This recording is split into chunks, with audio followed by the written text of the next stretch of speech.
Hi, I'm Mark Stevens, a certified financial planner and your mentor on all the most important topics around money organization and planning. In today's course on getting fiscally fit, step 1, we will start with the fundamentals, but don't think that this course is only for beginners. I can tell you from my 25 years experience, most everyone can benefit from this, even those considered well off. Everyone needs to master the fundamentals, or you may be doomed to mediocrity, or worse, failure. Just ask any great military leader, CEO, or athletic coach. Here are the topics we plan to cover. We're going to start by introducing you to the 4 cornerstones of successful money organization. While we discuss these 4 cornerstones, we'll be weaving in key aspects of good financial planning aimed at building and preserving your hard-earned wealth. And finally, I will close with what I think of as kind of the holy grail of my tips that should keep you from blowing it if you take it to heart. There's a lot of ground to cover, and I plan to go pretty fast, but don't worry if this seems to raise a lot of questions. We will build on these concepts with future courses, and as part of our program, you get to do a 15-minute call with me, so don't be shy. I love helping people, and I love teaching and hearing more from our enrollees. I ask you, who plans to fail financially? Now, I'm sure none of you said, me, I'm so planning to fail. Well, then you must already have a plan, right? No? Have you heard the saying, if you fail to plan, then you plan to fail? So are you planning to fail? Or are you at least taking more time to plan financially than you are for your next vacation? Listen to this. A study by the National Foundation for Credit Counseling in November of 2013 found that 80% of 1,349 individuals that were surveyed said the worst decision they had made in their lifetime dealt with their personal finances. This was greater than the poor choices they made regarding their health, job selection, or even marriage. Now, I think the reason people say this is due to a lack of taking time to plan, or thinking they don't know enough financially to do this on their own. After this introductory course, and after you fully embrace the whole WiseFi system, I promise you, you will. You see, I think successful financial planning starts with good money organization, and it ends with being more financially secure. Once you get organized with your money, or at least start organizing, you will be able to start planning and gaining a better understanding of how to build and protect your wealth by doing things in the right order and achieving proper balance. And now for the really good news. Good money organization will help you create wealth with what you already have, no matter how much you make. To do this, you must learn and understand the importance of the 4 cornerstones of money organization, which we'll start talking about next.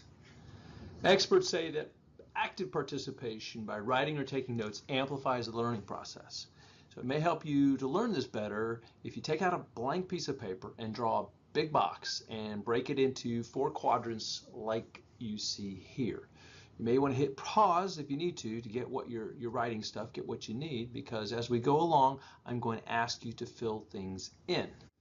So, starting with the top left quadrant, please fill in our first cornerstone, debt management.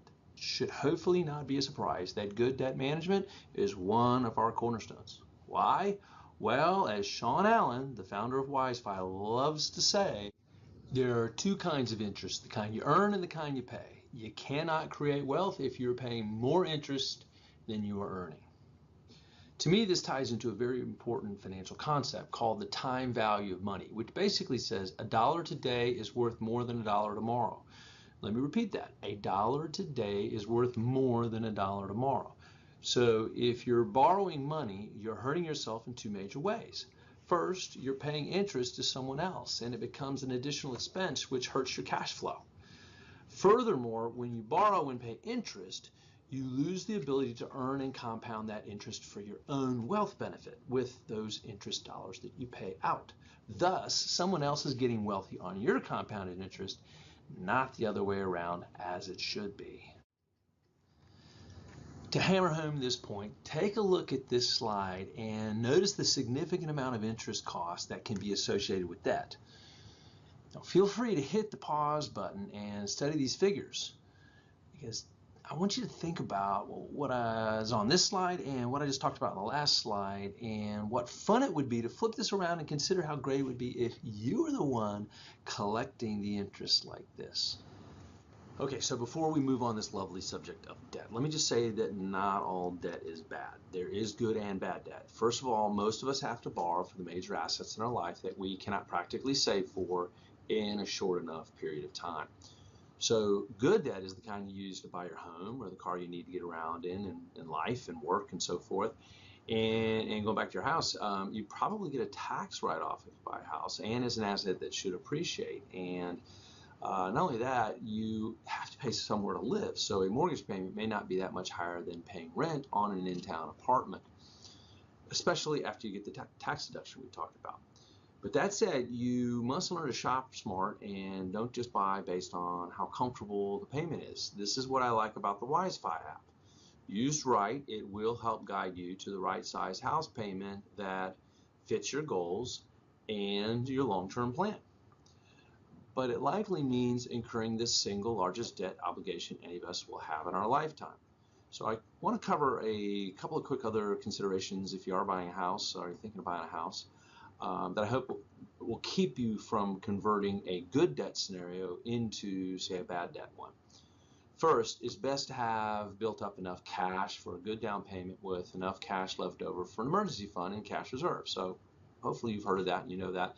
But what I do see people missing is that they don't necessarily plan to save enough to have enough cash left over for moving expenses and maybe essential furnishings and appliances, so that you're not borrowing even more after taking on this mortgage. Now, I mention all of this, and no one goes away thinking I suggested they would be better off owning a home versus renting. Not so. Not everyone should own a home, at least not too early. And I want to encourage everyone to take their time, making sure they have all their ducks in a row, making the decision to buy versus rent. Now, if you think you are ready to buy and you want to learn more on this topic, let us know, because the WealthCare Network has a variety of resources in this area that can help with this major life event. Now, what do you think is bad debt? Well, that's right. You're probably thinking it's virtually everything else, and it is, particularly any debt used to finance your lifestyle. This happens when you use a credit card to buy the kind of stuff you should pay cash for, like eating out and vacation and buying furniture, etc. If you can't afford to buy it with cash, you probably can't afford it. And that goes double if you're already carrying a lot of student loan debt. Now, I don't say that you can't have a credit card that you can't just pay off every month. But anyway, if you do have student loan debt, don't even think about using credit cards that you cannot pay off monthly. So if you have a lot of debt and you're struggling with that and you're following the WISE 521 step program and using the app but are still struggling, I would strongly encourage you to find a really great debt counselor or a program that focuses on this. Or ask again someone in the WealthCare Network for a recommendation, because we do have some resources in that area. I cannot emphasize this enough, because bad debt, even too much good debt, almost always mean you're diminishing and maybe even preventing your ability to build wealth, which of course is kind of the name of the game for physical fitness. One last thing before we move on to our next cornerstone. For many of us, using credit takes a tremendous amount of discipline, as we kind of touched on, to not let it get the best of us. That is why I say cash is still king. It would be great if you could pay cash for everything, including your house and your car, but that's just not practical for the majority of us. So know your limits. If you're not very disciplined, cut up every card, shred every offer that hits your mailbox, and just go all cash. Okay, I bet you're glad we're done with debt. Well, we still got one more cornerstone to talk about, and it's asset protection that I put in kind of the category not so much fun to talk about, but it does deserve a lot of attention. And for the purposes of the course, we're going to keep it pretty high level and kind of stick to the basics. So just look for other courses that go a little deeper dive than that on asset protection to learn more. Now, I bet most people that are in this course don't even know what this term really means. Well, asset protection, more or less, is synonymous with insurance. That's why I say it's not a whole lot more fun than talking about debt. But it's the foundation of any good plan, because it's there to protect us from the disasters and major life events that we can't afford to protect on our own, even if we have substantial assets. You may not know this, but very, very few people have like no insurance at all. Now, to illustrate our next few cornerstones a bit better, I'd like to introduce another planning icon to help you visualize good fiscal fitness. And once again, so you engage your brain while we cover these next several concepts, Please participate by drawing and writing what we will cover in the ensuing slides. So to do this, flip your piece of paper over or get a fresh one and maybe hit the pause button and draw a pyramid with these internal blocks. And in the coming slides, we will help you fill them in. So the reason for this is going to help me illustrate how you should approach building and protecting wealth, which goes hand in hand with the 4 cornerstones of money organizations. So as we learned, asset protection is insurance and the foundation of our pyramid. The next few slides, we're going to reveal which insurances matter most. Let's start with the insurance that protects your biggest asset. No, not your car or home. It's you. Or put another way, your earning power, your paycheck. Think about the math here and you'll see my point. Take your annual income and multiply that by your years left to work. This amount is usually hundreds of thousands, if not over $1 million. You see now why you are your biggest asset that you need to protect? And what if you die or become disabled and you lose this income, or more importantly, your family loses it? Couldn't this be devastating to your financial well-being and your plan? The lack of recognition by many that they are their biggest asset is likely the most likely the reason that the majority of people I meet are significantly underinsured. So I suggest that you carefully examine how much life insurance and disability income insurance you need. And it's a very good reason to place each of these at the cornerstones of this pyramid. They are that important. These 2 coverages not only protect your income and your current lifestyle, but they also protect all your other assets that are building blocks in this planning pyramid. So think about it. Should death or disability come to you and your family, how will you survive if your income is cut in half for a dual income household, or maybe eliminated in a single income one? You may have to sell all your assets and liquidate the retirement savings, which comes with the additional risk of penalties and high taxes. Now, many of us have, and I emphasize some, life and disability insurance through work. But is it enough? How do you know? Have you ever reviewed it? Have you ever gone to an expert to get their opinion? Now, I have met with hundreds of people in my 25 years, and all too often I see people rely too heavily on group coverage through work. Okay, so moving on to the next 2 types of insurance that protect your most vital assets. Okay, next block that we fill in the foundation is health insurance.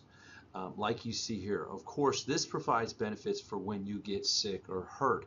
And you can see why it's on the foundation of the pyramid, because it can be catastrophic, correct? I mean, you think about cancer and other kinds of auto accidents and other kind of crazy things that can happen to somebody that could amount to, oh wow, tens of thousands, hundreds of thousands. It's pretty scary. So again, this is one of the foundational blocks that you want to have in your pyramid, and hopefully you've got good coverage through work, or if you're self-employed, you've made that a very, very big priority for yourself, and that you've got good coverage for the entire family. Okay, the last box we're going to fill in down here on the bottom is your property and casualty, P&C, and that provides the protection and even the replacement for your home and cars. And furthermore, it provides liability protection against lawsuits or other risks that can threaten to destroy us financially. So I hope you can see why all of these insurances are one of our cornerstones of money organization, and also why they're at the base of our pyramid. Okay, so getting back to our 4 cornerstones, the 3rd cornerstone is cash and emergency reserves. So why is this important, do you think? Well, your emergency reserves and cash reserves are basically how you self-insure the smaller risks. And we just got done talking about how we protect against the catastrophic risks that can devastate our family and ourselves. These aforementioned risks are much like witnessing a car accident or a train wreck. They can happen in a flash and are very dramatic. Unlike other risks that can be more assiduous and slow, but can have an equally devastating effect over time. Just think about an oil spill. It isn't as dramatic as an explosion from a car crash, but isn't it just as harmful? These other risks can be more frequent but smaller in magnitude, but they can really add up. And if we're not careful, they can feed the debt monster that we talked about, and they can wreak havoc in other ways. So I'm talking, about things that break down, like your car or washing machine, or they can be short-term unemployment stints, they can be medical expenses. The list goes on and on. So here's a frightening stat. According to the Federal Reserve, 52% of 4,134 Americans surveyed do not have $400 available in cash to cover an emergency expense and would have to sell an asset or borrow the $400 to cover the expense. So your cash reserves and emergency funds are necessary as they give us the ability to absorb the smaller risk and keep us from getting into debt or paying the penalty of liquidating investments at the wrong time, like when the market is down, or pulling from retirement and paying those nasty taxes and penalties. Ultimately, you want to have 3 to 6 months of reserves that many of us heard about. And if you want to know more about what's best for you, for your situation, perhaps you might want to take advantage of our complimentary 50-minute call, or really dive into the WiseFi app. It does a good job with that. So before we go on, think about this. Where would be the best places to put your cash reserves and your emergency funds? Let's talk about that next.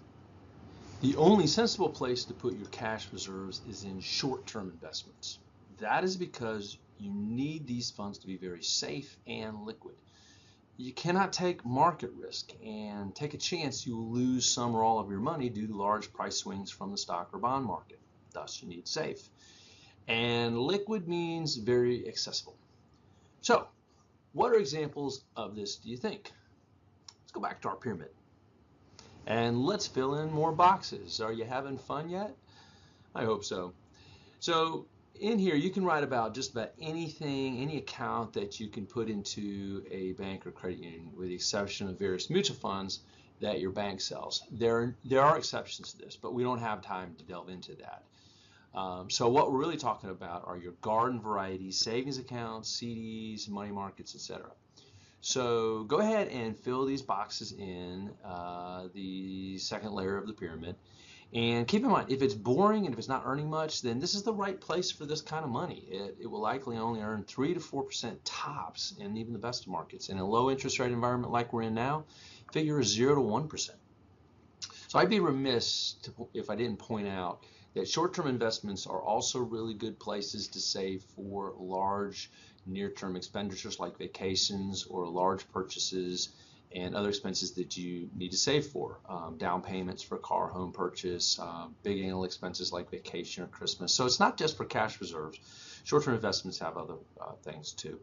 So just keep that in mind. Once you have your emergency fund and your cash reserves locked in, you can focus on our next cornerstone and consequently move up one more level in our plan.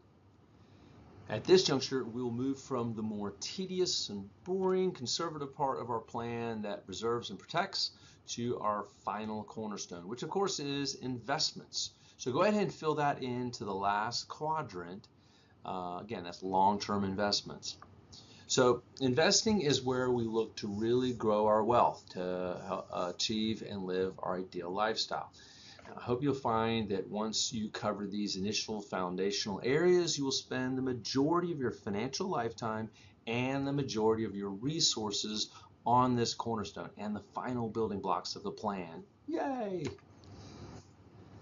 Okay, so refer back to our pyramid, that page, and in the last two levels, they're going to be the long-term savings, aka mainstream investments, and above that, the speculative investments.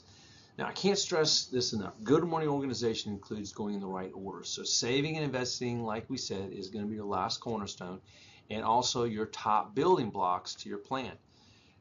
This part is certainly more exciting and rewarding for many because it represents the future. So let's talk about it now, and let's talk about why there are two separate layers, starting with the mainstream investments. So again, as I talk, please fill in the boxes into this next level of pyramid. Please feel free to write into the margins. And keep in mind, this is not going to be an extensive or thorough list, but it should be a pretty good start. So first we have mutual funds. These are well diversified and professionally managed. There are lots of types of funds, but we will save this for another lesson. So I hope to see you with future investment courses. What else do you think is a good mainstream investment? How about all your retirement plans? Now, keep in mind, these plans mostly just use mutual funds, but you should consider them as their own unique investment option for the tax reasons and some other benefits. You could also write in annuities and some cash value life insurance. Note, this is a tricky area because often it's used incorrectly. So beware, it has some solid strengths, but you must be educated on the pitfalls too. That can be said about pretty much all of these mainstream investments, but this one I see all too often get abused or misused. You might want to go ahead and put your home in this as well as a mainstream investment. Just write that down out to the side. And the reason is real estate, it can be a good mainstream investment because it appreciates, just not as fast as, say, investing in companies do through the funds in your 401ks or other mutual funds or, frankly, other investments. Which brings us to the fourth and final level of our plan, the last place you should direct your hard-earned money to after all the lower levels have been adequately addressed. So the top of the planning pyramid and the last place for you to direct your time and resources is speculative or what are sometimes called alternative investments. Most people never even get to this level, and for good reason. They're more aggressive and risky, and a lot of people just don't want to expose themselves to this. But more importantly, you can spend a lifetime and do perfectly well building wealth in the mainstream investments, which is just that one level down. So most never even graduate to this level. That said, it is worth pointing out, if for no other reason than to make you aware of it, because we don't know what we don't know and might unwittingly entertain speculative investments because of some enticing pitch on TV or maybe a trusted friend introduces or a family member introduces or acquaintance of some kind introduces you to this topic. So the following is going to be a list of speculative investments. Let's get to that. Now I realize there's very little space in this top part of the pyramid, so just write this anywhere you like. But the types of things we're talking about are picking stocks, especially hot stocks, speculating in precious metals like gold and silver, be collectibles and antiques, illiquid or non-market traded securities like limited partnerships. And I'll mention one more, investing in speculative real estate. Now, this may not be the same as investing in rental properties, could be, but real estate investing done right can move a little further south to our mainstream investments, but it really takes a good plan and the right person to execute this. Because it can be very rewarding, though, and it can produce a long-lasting income and benefits, producing modest appreciation as well. And this can be a course that, if you're interested in the Wealth Care Network, we do have some resources in this area, so maybe look for some courses to kind of cover that. So I'll just leave you with that thought. Now I get to reveal my secret reason for why I had you draw the pyramid and box. It is so I can demonstrate two absolutely essential points for money organization and financial planning. So first, draw a circle around the box and do likewise around the pyramid. Pause this video again, once again, if you have to do that. So these circles represent cash flow management, and there really is no two ways about it. The most essential part of your plan is cash flow management because it's all encompassing and permeates every aspect of the plan. In other words, it has you surrounded, and there's no escaping the fact that no matter how much you make, if you don't manage this well, you will fail. Period, exclamation point. You cannot tackle these four cornerstones or build your plan block by block unless you manage this well. Some people call this cash flow management, they call it budgeting. To me, budgeting is better thought of as tracking and managing inflows and outflows. When you do this, you will either have a deficit or you'll have a surplus. Now, I have been working with clients for over 25 years, and there's no magic potion, there's no magic bullet, there's no other secrets or tricks to getting in the black. It's simple as spending less than what comes in.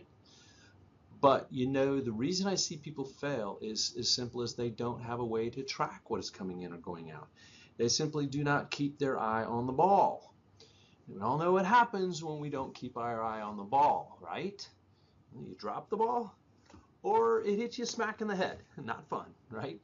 So the really wonderful thing is that with the 21 steps in the WiseFi app, you have a really special tool to make this happen. So I encourage you to make this a priority and a habit. It's kind of like brushing your teeth every day. It is not something purely cosmetic. It's essential to your overall well-being. And just think about it. We just illustrated the 4 cornerstones of good money organization, and we showed how that integrates with building your plan for financial security. Now let's walk through why you must do it in the right order. First of all, did anyone stop to think why you use the pyramid to illustrate a sound financial plan? What words would you use to describe a pyramid? Solid, that's stable, fundamental, simple, elegant, a strong foundation. I think these are all great reasons. It was the first high-rise structure of the ancient world. And why it is a great metaphor for demonstrating the proper way to build a solid financial plan. Building any structure requires the right materials and going about it in a prescribed order. You know, following a blueprint. If you don't do this, the results can be disastrous. So I want you to do this. Spin your paper around, which basically flips your pyramid upside down. Can you see the implications? This is your financial plan, all that you're striving for to achieve financial security and your ideal lifestyle. With this upside down, how stable are you? How solid is your plan? Not so much, right? Now, think about the building blocks at the base and the 2 cornerstones. Take a moment to refresh your memory and look at the drawings on your page and in what you wrote to make sure you know what I'm talking about. Remember how this base protects you from catastrophe? And I'm talking about putting too much focus on investments for retirement or other long-term goals before getting enough insurance for asset protection or before you get your emergency funds. This, in effect, is building your pyramid upside down. And I see this all the time where people have saved and invested for years and have thousands, even hundreds of thousands of dollars or more saved up, but are clueless to how exposed they are to the whims of fate. So to hammer this point home, allow me to take you through a little mental exercise. I want you to close your eyes and get this image in your mind. Maybe picture a stick person holding a board overhead with the pyramid on top. Now consider this. The stick person is you. You are what supports this board with your income and all the decisions that you make in life around money. Your financial peace, your very security, all rests on you and what you do. This pyramid is your life. It's the single most important element of your financial security. Kind of stressful to think about, right? But wouldn't it be a lot less stressful with the pyramid right side up and not upside down? If you just see yourself in this crude little animation, imagine yourself, you're walking down the road of life. The pyramid is inverted because you're too focused on investing, and before you've focused on the foundation. And you see, it could be the whole difference between walking calmly and confidently with the foundation, on the base of the board versus the pyramid on its head, walking with all kinds of stress and anxiety of trying to keep that pyramid up and balanced. It's a bit like picturing a drunken sailor stumbling down the road, isn't it? So please don't let that be you, especially now that I've made you aware of the incredible risks associated with this. There are way too many people in this world that are ignorant of these very fundamental ideas. So also, please share this with everyone you care about. I can't tell you how many times I meet people who are just kind of oblivious to one of the most fundamental things of financial planning. Okay, we're about done, and I want to leave you with this. While it's entirely true, it's up to you to become fiscally fit. You don't have to do this on your own. Your friends at WiseFi and the Wealth Care Network are here to help you in any way we can. And your WiseFi app is the tool to get you better organized. WiseFi University is your access to the knowledge you seek to live your ideal lifestyle.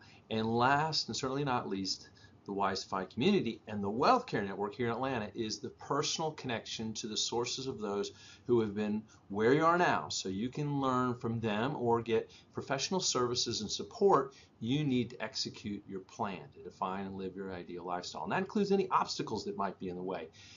So go get in the game and achieve all that you have dreamed of. Thanks for taking the time.